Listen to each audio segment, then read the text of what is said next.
All right, welcome back to another live taping of the NewOrleans.Football show, sponsored by PJ's Coffee. Great locations all over the city. Get your day started right. Get the pick-me-up in the middle of the day so that you can enjoy this show with the PJ's Coffee. I'm here with Brandon Thomas in the Oxner Health Podcast studio. We're here live for our listeners, and you're watching later on YouTube. That means you need to subscribe and get the early jump like everyone else. The show is also supported by Matt Bowers, our neighbor next door, world's greatest car dealer, good prices, customer care. Check him out for your next car. Today we're going to be talking about a lot because training camp is now 2 weeks away. The players we can't wait to see on the field when we are in California just 2 weeks from now, and so much more. Let's get to the ads. Oxner Health inspires healthier lives and stronger communities through a combination of standard-setting expertise, quality, and connection not found anywhere else in the region. To learn more about how Oxner empowers people to get well and stay well, visit Oxner.org.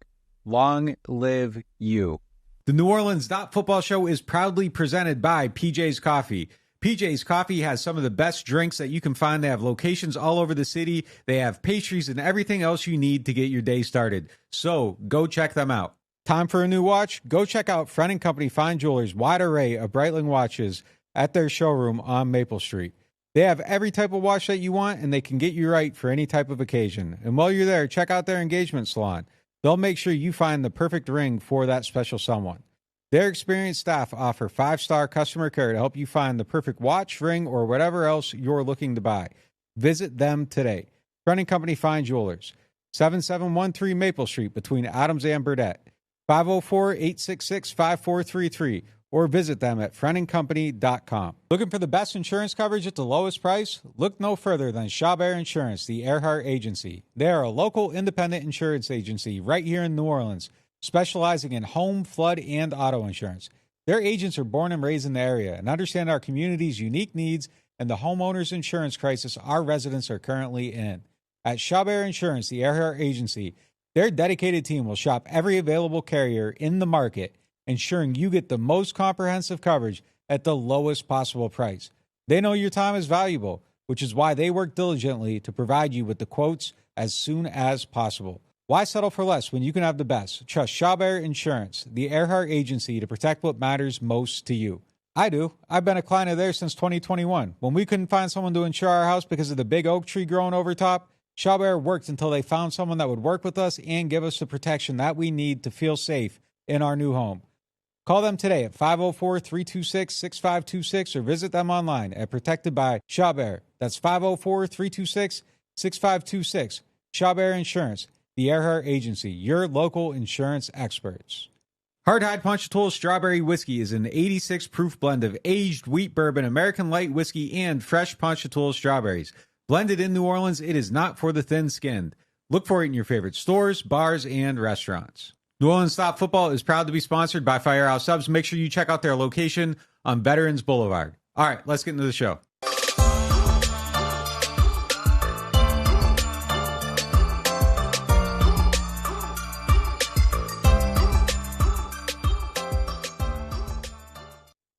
All right, it's time for The Lead, presented by Friend & Company Fine Jewelers. Friend & Company Fine Jewelers, the official jeweler of the New Orleans Saints, and a friend of the show, obviously. Go check them out. Great array of Breitling watches there.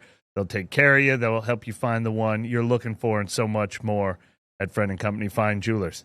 Brandon, let's get into the lead. Let's hit the lead topic. Who are the players we're most excited to see going into training camp? We're 2 weeks away from seeing some real action. They're going to put the pads on. Then after that, they're going to go to San Francisco and have joint practices. But more importantly, we get to see people who we haven't been able to see during OTAs and minicamps. So, Mike, who are you most excited to see coming up? Yeah, there's an easy number one on this list, and it's Chase Young for me. I mean, we could probably go through about 40 names.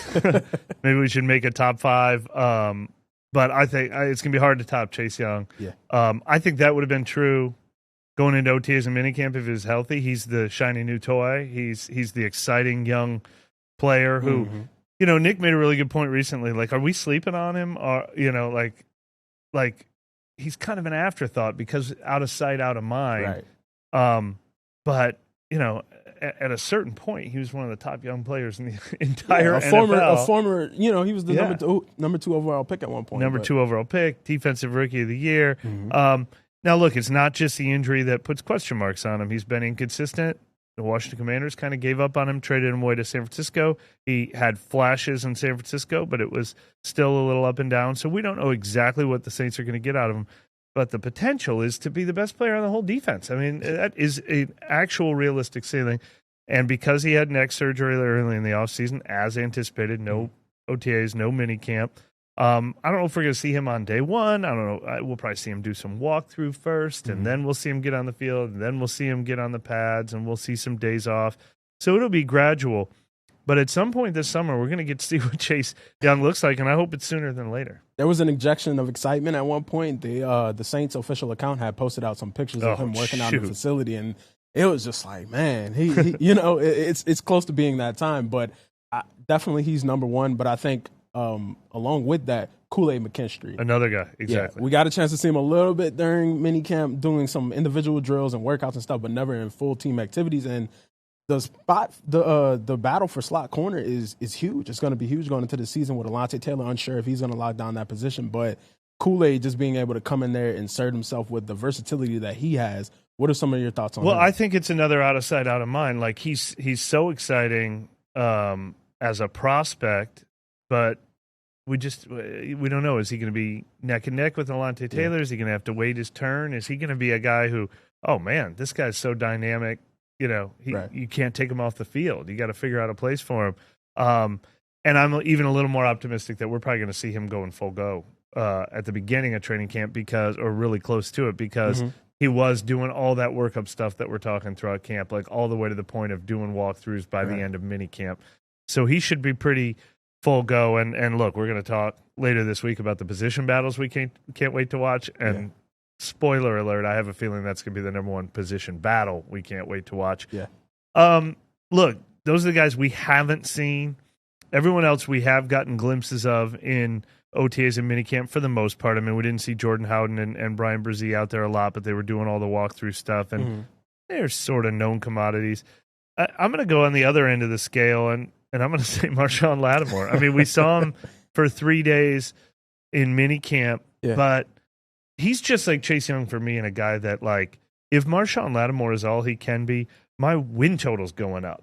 Like it's an injection. I've been predicting them to go 8-9 because I've been predicting Marshawn Lattimore to be a question mark. But my favorite thing that happened when we saw Marshawn Lattimore during minicamp was not only did he agree to an interview, he's usually pretty reclusive, but he made it very clear in multiple interviews. He did it with us, talked with you privately. He knows the talk out there. He knows that if people are making top 5 cornerback lists, they've taken him off of it because of the injuries last year.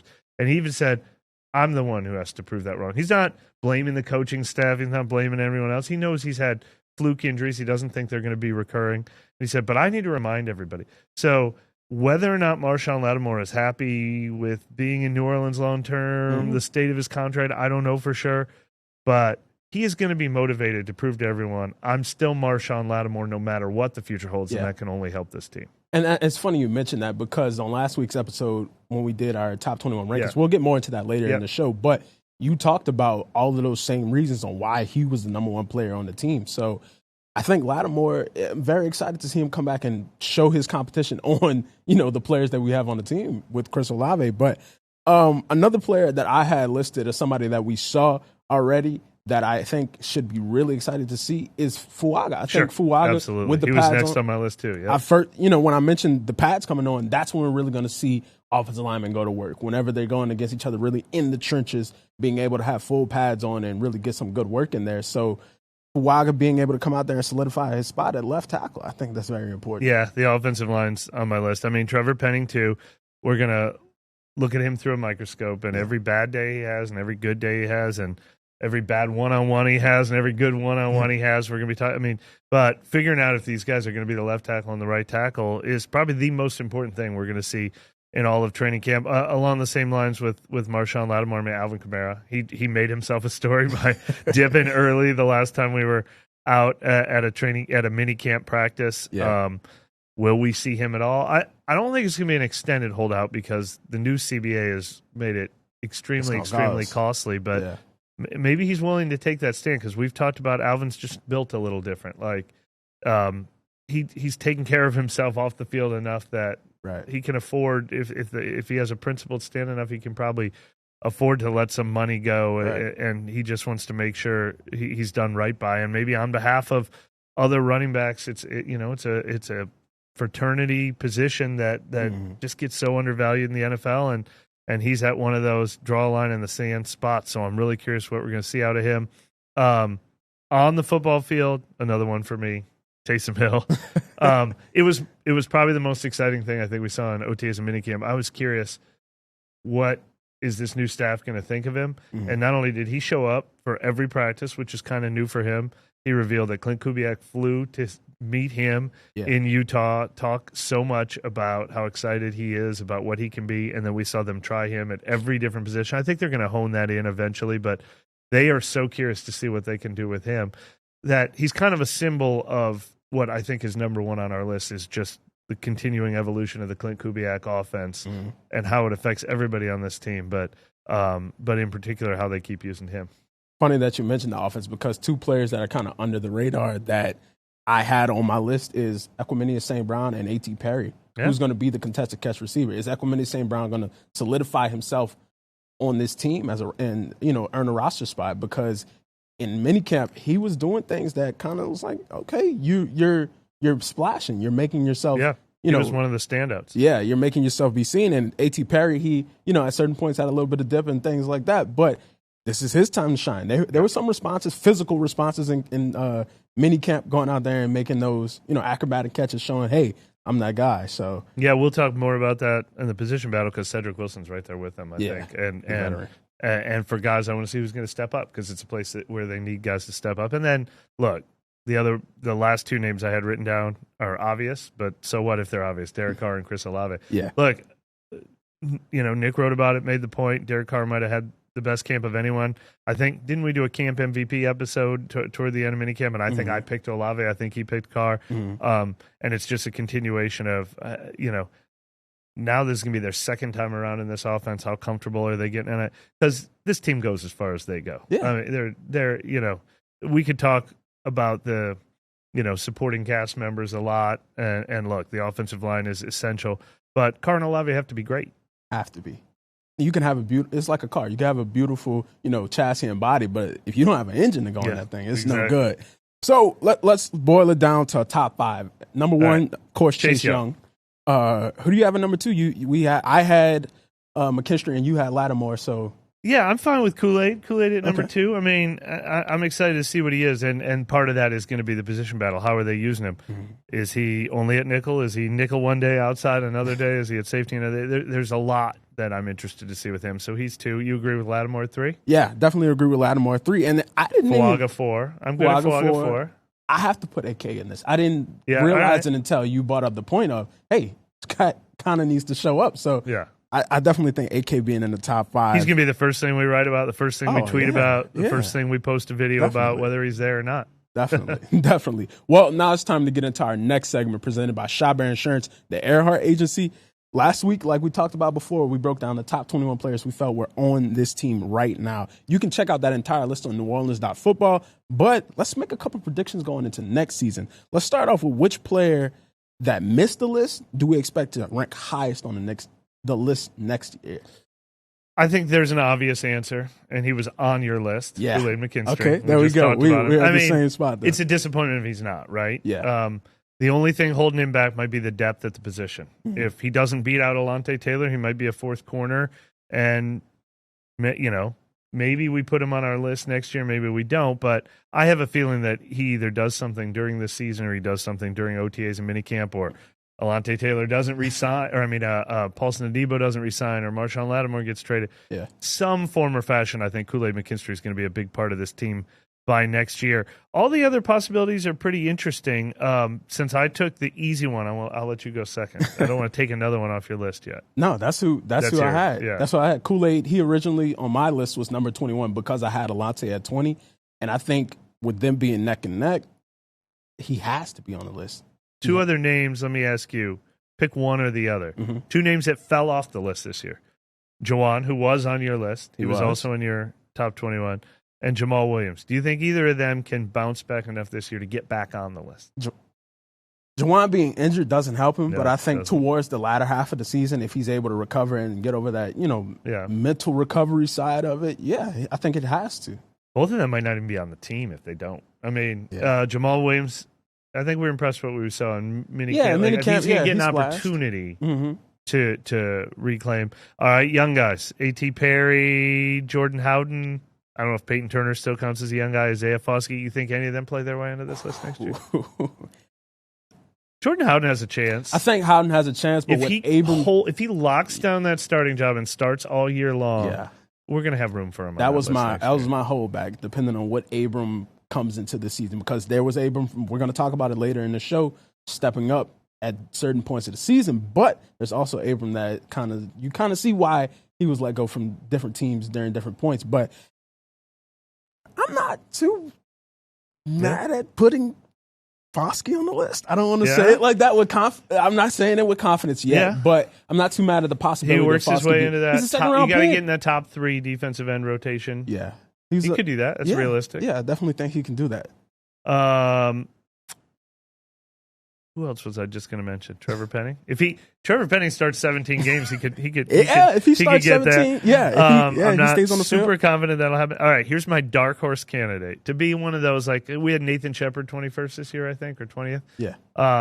Foster Moreau. I think the opportunity is there that he could just become one of those Josh Hill type of man. He was essential. I think he's going to be so much better than last year. I think this offense can be so much more creative for him. Like Devry Henderson used to make his way onto the bottom of these lists, that kind of thing. Like he's blocking, he's catching a few passes, he caught 4 or 5 touchdowns.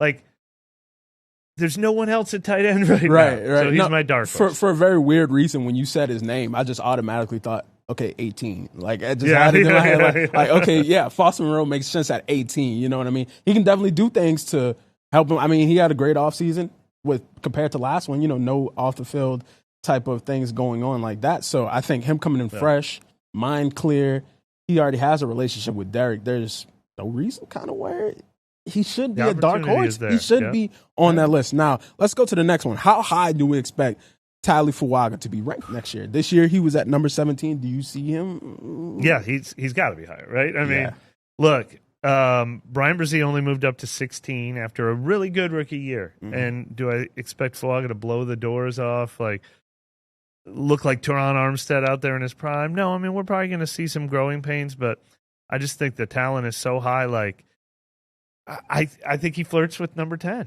I think he flirts with number 10. 10, 11, 12. I bet you Fuaga's in that. I'm high on this guy. We had Eric McCoy sitting in this chair after OTAs and minicamp where he spoke really high of just like how impressed he is, how quickly he's made that transition to left tackle. I think by the end of next year, then we're going to be talking about his first full offseason, and he's been working out with whoever he's been working out with. And he's learned the offense now, and look how good he looked in OTAs and minicamp. I bet 12 months from now, I think Fuaga is going to be 10th on our list. Book it. My prediction. Book it. Come on, man. Wow. What do you think? I had him at least cracking the top 15. I had his ceiling kind of not 10. I had a ceiling at 12, 11-ish. All right. 12, 11-ish, just because it's hard to move certain people off the list if they continue to do what they did in the previous seasons. But top 10 is a couple guys great. might leave in free agency. Top 10 is great. Very great. It's ideal for this team. Bullish. That's partly, though, look, there's not a lot of young guys with the arrow going up on this list. There's some older guys with the arrow go down. We mentioned Adebo, Chase Young, Pete Werner are all free agents. They might not all be back. There's going to be room to climb that list. That's right. Now, who is someone else that you expect to move up at least 3 spots? It's kind of obvious to me. Who you going to let me hear your I'm obvious. going Willie Gay. I think, we had him at 20 this year. Easily, if he contributes like we plan on him to contribute during this season, he can move up 3 spots. Easily. I feel like that's a very easy thing. If I actually did I have him, how high did I have him? 17th, 18th? I might have had him at 18th already. 18th. So yeah, there's that possibility. But you know who's actually the second name I had on my list is the opposite, Pete Werner. Come on. I think Pete Werner fell from 10th to 15th this year because of Willie Gay's presence. And does Pete Werner even get to keep his job? if Pete Werner does keep his job, I think he goes right back to around 10th, 10th, 11th. So I think Pete Werner had kind of a disappointingly like kind of flat season, but I don't think he got worse last year. And if he holds off Willie Gay and re-signs with the team, he's going to be a free agent. I think we go right back to being like, all right, we just needed to see it again. He's a top 10 player on this team. I think he's still got that kind of talent. And I think he does hold off Willie Gay. So I think it might be hard for Willie Gay to move up because I don't know where the snaps are going to come from. Wow. But I think Willie Gay's a really good talent. Yeah. But I think he's going to be like, third linebacker, and there's only so many snaps to go around for third linebackers. But, hey, maybe they both move up 3 spots. That'd be great for the Saints. Yeah, I mean, I looked through the list, and I said, well, maybe Pete, but in my opinion, it was easier to move Pete. It was easier to move Willie, but your reasoning for Pete moving up is it's pretty obvious. Chase Young, if he's really good, I don't know if they can afford to keep him.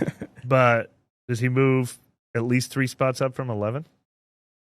Yeah. 11 is because he comes with all the question marks. Assuming he stays healthy, we're gonna know what he is for better or for worse. He better be a top 10 player on this team, right? Yeah, I hope if he is able to play like we think he should be able to play. Hopefully, he remembers who helped him get to this point. First name I had on my list was Brzee. He's 16th. All we need to see is the same thing we saw last year, and I think we move him up at least 3 spots. If he's even better, he could move himself into the top 10, right? Definitely. I think if Brzee contributes how we expect him to contribute, if Brzee is able to amplify his run game, the way he's able to defend the run, he can easily be a top 10 defender. One other name I had, but I can't say it with a lot of confidence for the same reason we were just saying with Werner and Gay. We just talked about Kool-Aid McKinstry. Alante Taylor. 3 spots? He was 19th. What does he have to do? I mean, play in position. if Adebo or Lattimore isn't here and he's got a secure spot next year, I mean, what if we're talking about Adebo or Lattimore? They pick one and not the other, and Alante's going to be starting on the other side, and Kool-Aid's going to be in the slot. Like, all it takes is for Alante to earn one of those 3 jobs to be higher than 19th on our list last year, but it could go the opposite for him, spots, too. He could be the guy, the odd man out this year, too. He could be. He could easily be the odd man. I don't know if he'll have to have a great season to move up 3 spots to 16 from 19. I mean, I could see. Well, I think he might be able to do it. The more I sit here and think about it. If he's one of the top 3 corners, somebody's going to have to move out of the way in front of him. Yeah, because that's what I was considering just now, thinking, well, there's going to be people who drop off this list, and he'll have to. If Lattimore gets traded, if Adebo signs somewhere else, and Alante Taylor is like number 2 outside corner, we're going to feel really good about him, I think, next year. So. No. And did I miss anyone? No, I don't think you missed anyone. I think you hit everybody that, I think if Passanio could come back, he might do a little something, but not enough to. Well, I had Granderson as like, if Chase Young isn't doing it, then that means maybe Granderson is. Like, right now, we had Chase Young 11, Carl Granderson 12, Cam Jordan 13, because they're all splitting.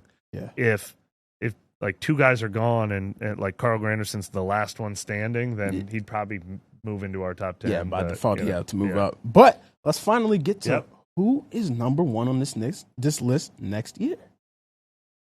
Olave? Olave. Or does Lattimore lock it back down? No, I had Olave. Because I think it's down to those 2, right? Has to be. One of our final reasoning for last week on why those 2 were the 2 best players on the team is, Lattimore's in this spot this year. He has to come back and prove kind of, he's who he thinks he is and who he has been. But Olave is just a natural progression for him to be able to step up and take that number 1 spot. So I definitely think he's easily number 1. I think I'm going to pick Olave because there's so many reasons it could be Olave. Lattimore could be off the team. Yeah. We feel good that Olave is just going to keep ascending. But let me give you the best case scenario for both guys. Healthy, play 16, 17 games, live up to their potential. Lattimore doesn't leave. It's all kumbaya. If they're both living up to their potential, who's number 1 next year? Olave. Yeah. Olave. Still Olave? Yeah, I still rock with Olave. I think he becomes in that next tier of receivers in the league where he's making Pro Bowls. He's doing this and he's doing that. He's getting on people's radars and really becoming a national name. He is kind of now for his highlight catches that he's made throughout the season, but I think now he's right there. He's right there on the cusp. I think the natural progression and the evolution of his next step will put him on that next tier of receiver. I'll answer my own question with Lattimore because we've seen it. We've seen him make Pro Bowls. Yeah. We've seen him make top 5 cornerback in the league list. I think Olave gets there, Uh-huh. but if Lattimore is healthy and motivated, he's already there. So I don't see him going out there playing a full season and playing worse. But Yeah, no, I feel you on that. That'd be a great problem. It would, great problem. That's for the what I was Saints about to have. say. It would be a great problem for both of those scenarios. Well, we're going to hit a quick break. When we come back, we'll get into reviewing a stellar performance from the Saints' defense last season, and we'll hit the Martin's question of the day. Keep it locked to NewOrleans.Football. Total Maintenance is one of the largest locally owned home and commercial service providers in South Louisiana. They were founded in 1980 and serve the greater New Orleans and Baton Rouge markets. And Total Maintenance wants to show some love to our NOF listeners. They have a membership program that gets you 2 tune-up visits for AC and heating, as well as club membership discounts of 15% on all repairs, half off of all diagnostic charges, and 3-year warranties on most repairs for membership clients. This is usually priced at the low price of $24.95 a month per system, but if you tell Total Maintenance that you found them through NOF, they'll lower the price to $20.95 per month per system for as long as you keep the membership active. It will never increase. Total Maintenance has a tune-up special running this summer for $79, down from the normal price of $179. This is a one-time offer for one system only. They also offer a free diagnostic on second opinions on units deemed to be unrepairable, and they offer free estimates for replacements as well as commercial maintenance programs.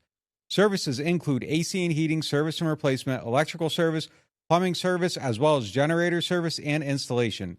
They are Total Maintenance. Find them at tm-ac.com or give them a call at 504-841-3300, or if you're in the Baton Rouge area, 225-480-1000.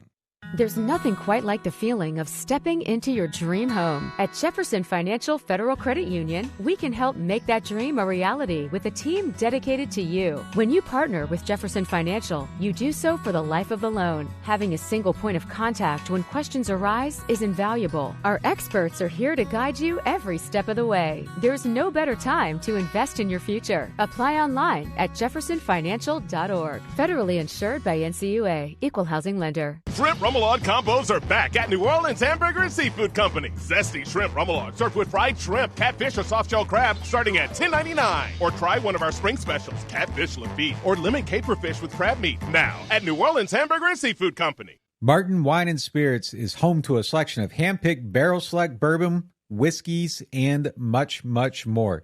They are family owned and operated since 1946 and specialize in wine, spirits, gourmet food, gift baskets, catering, and tasting events.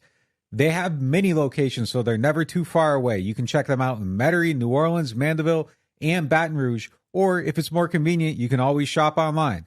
Whether you're a wine novice or a seasoned collector, you'll enjoy the Martin Wine and Spirit experience. Welcome back to the Oshner Health Podcast Studio. It is now time for our next segment, presented by Hard High Ponchatoula Strawberry Whiskey. Let's go back in time to last season, Week 5. Saints take a trip up to New England. Nothing short of a whooping. You can't say it any other way. The Saints stomped the Patriots 34-0. Mike, why did you have this game circled? And how can they get back to this level? All right, so this came up a couple of times last week for me when I posted the story on our top 21 players. I was trying to pick a photo that had multiple top 5 guys on it, top 6 guys on it, and there was this photo of DeMario and Tyron celebrating Tyron's pick 6 in New England last year, and that's the photo I used on the website. And then a couple days later, Flashback Friday, the Saints do a tweet of Tyron's pick 6 in New England for Flashback Friday, and both times I was thinking, man, that was just Week 5 last year, and I very vividly remember I wrote that it was one of the most dominating defensive performances in Saints history. And it didn't take us by surprise. They were just still the Saints defense being the Saints defense. Remember the streak they had at the end of the year before with 10 straight games of holding their opponents to 20 points or under. Right. Look, New England stunk last year. Mac Jones is already out. Everybody gave him knows, away. yeah. But New England gained 156 total yards. They were 1 of 14 on third downs. The Saints offense was in that big rut at the time. And they weren't scoring early in the game. Tyron's pick 6 was the first touchdown scored in that game, their first points of the game. Yeah. Cam Jordan had a monster game. Carl Granderson had a monster game. Pete Werner had, I think, his first career interception, or was it a fumble recovery? Jordan Howden got in there for his fumble.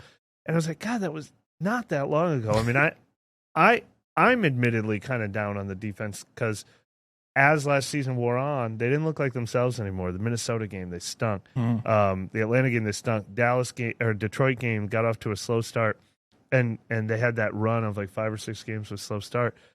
But it was kind of like a refreshing reminder that it wasn't that long ago that they were still this good. Yeah.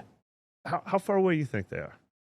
I mean, they showed Can it. they look like this again? They showed it a little bit at that last game at Tampa, that win or die game against Tampa at the end of last season for the division. So they can do it. It's just needs to happen. What's top 3 things? Well, what's number one? First of all, what they have to be able to happen? contain Russian quarterbacks. All right, that's first of all. They have to be able. Jalen to Hurts in week 2, week 3, week 3, 2? yeah, week 3. Yeah, they have to be able to contain Russian quarterbacks. That's the first thing that's on my list. The second thing would be just Dak in week 2. That'll be no problem. Nah, I mean, you got Mahomes a couple weeks after that, so we'll see. You'll have to definitely do it then. After that, you have to be solid at safety. You have to, whoever's back there between Howden or Abram, they have to be solid back there. Probably not in that order because the next thing is run defense. You have to be able to contain that. But what else do you see? It's all across the defensive line for me. My number 1 and number 2 is tough between bring back the pass rush that just totally disappeared last year. Was it 33 sacks? I mean, just some incredibly low number. I'm going to look it up while we're talking, but that wasn't characteristic of them. Even and so maybe Chase Young can do that. Maybe a healthy Cam Jordan can do that. Maybe Tano Passanio can do that. Maybe Isaiah Foskey can do that. Maybe a healthy Peyton Turner can do that. Carl Granderson can just get back to playing the way he was playing last year. They have candidates. Right. Maybe Willie Gay helps be a part of that. Maybe they get creative.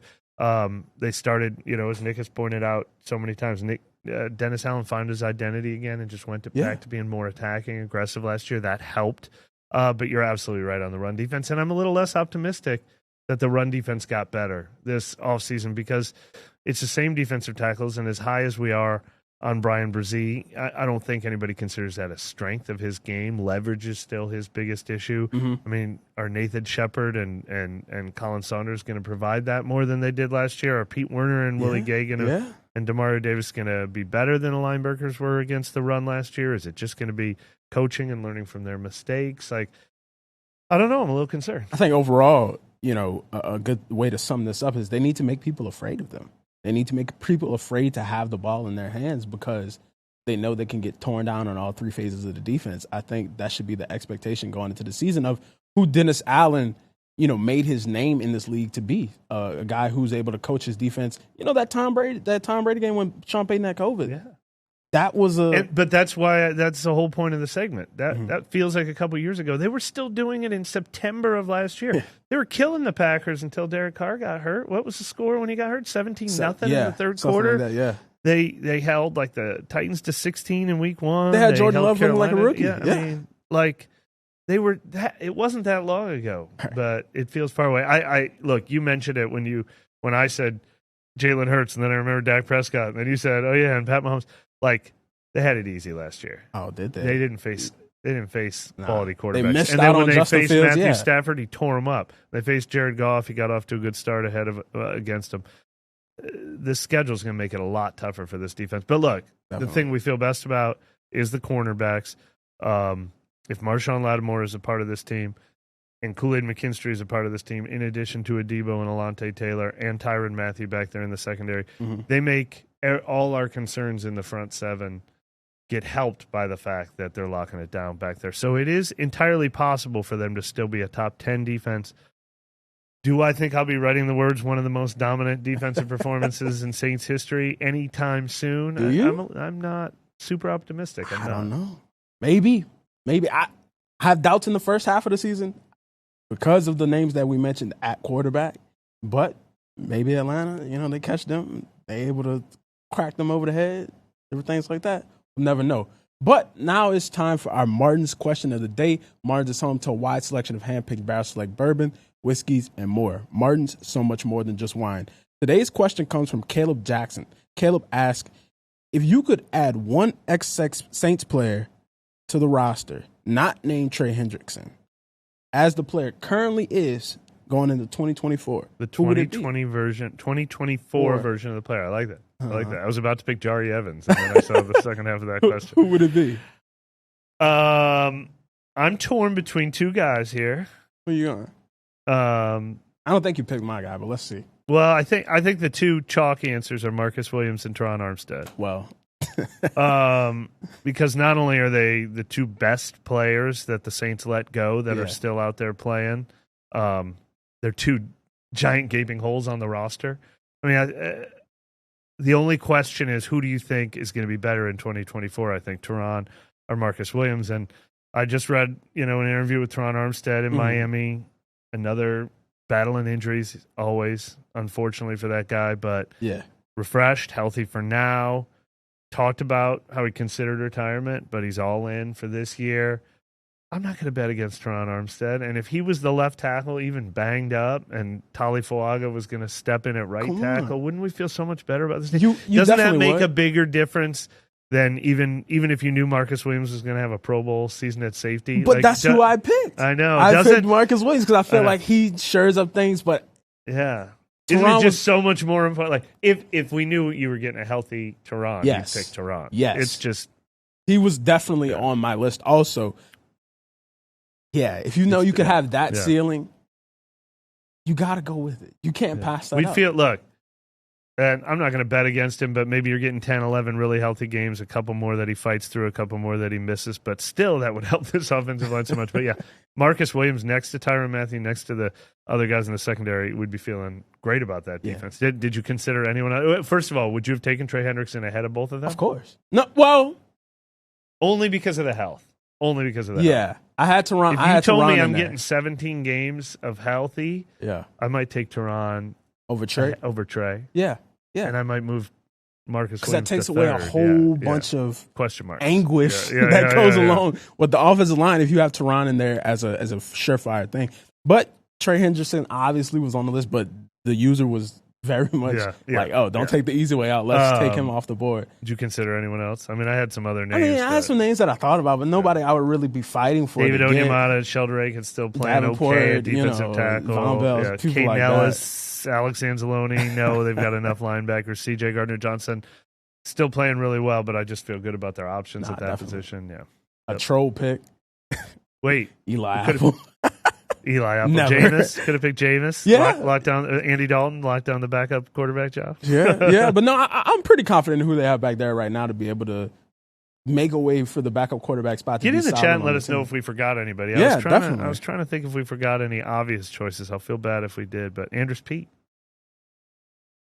It was time to move on. I don't think that is way too soon to come back from that. But, I feel like Hendrickson, Williams, and Armstead are the obvious three answers that you have to go with because those are people who are making moves in the league as we currently, see them. But it's very interesting. That's a very interesting question. That's a great question. Yep. It's a great question because you just get to thinking about things all across the board. I don't know, man. Maybe, I saw they had a sack summit over this off time, and I saw, a video of Davenport, and I was like,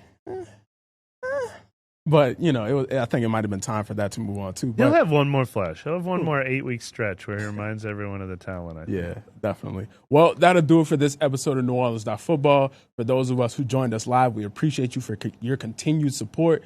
And for those who aren't signed up, like we mentioned earlier in the show, 2 weeks until training camp. So get locked in for the latest on the Saints and everything going on with the organization. Overtime is next. Catch you next time.